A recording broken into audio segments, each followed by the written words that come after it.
नमस्कार दोस्तों। आज की इस वीडियो में मैं आपको शीतला माता की एक बहुत ही पवित्र और चमत्कारी कथा सुनाने जा रही हूँ। ये कथा हमें सिखाती है कि माता की पूजा में श्रद्धा, नियम और परंपरा का कितना महत्व होता है। इसलिए इस कहानी को अंत तक जरूर सुनिए।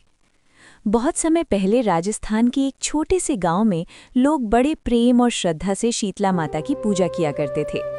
गांव के लोगों की ये परंपरा थी कि शीतला माता के दिन चूल्हा नहीं जलाया जाता था। सभी लोग एक दिन पहले ही खाना बनाकर रख लेते थे और अगले दिन उसी ठंडे या बासी भोजन का भोग माता को लगाते थे। गांव के बुजुर्ग लोग कहते थे कि शीतला माता को ठंडा भोजन ही प्रिय है। अगर कोई उस दिन चूल्हा जलाता है और गर्म भोजन बनाता है तो माता नाराज हो जाती हैं। इसलिए पूरे गांव में इस नियम का बहुत ध्यान रखा जाता था। इसी गांव में एक दिन एक नई बहू आई। वो बहुत ही मेहनती और भली लड़की थी, लेकिन उसे गांव की इस परंपरा के बारे में पता नहीं था। कुछ दिनों बाद शीतला माता का पावन दिन आया। सुबह सुबह बहू जल्दी उठी और घर के काम करने लगी। उसने सोचा कि आज माता की पूजा है, इसलिए माता को गर्म और ताज़ा भोजन बनाकर चढ़ाना चाहिए। यही सोचकर उसने चूल्हा जला दिया और रसोई में खाना बनाना शुरू कर दिया। उसे बिल्कुल भी पता नहीं था कि उस दिन चूल्हा जलाना गांव की परंपरा के खिलाफ है। उसी समय ऐसा माना जाता है कि शीतला माता पूरे गांव में घूमकर अपने भक्तों को आशीर्वाद देती हैं। जब माता उस घर के पास से गुजरी तो उन्होंने देखा कि घर में चूल्हा जल रहा है और गर्म भोजन बनाया जा रहा है।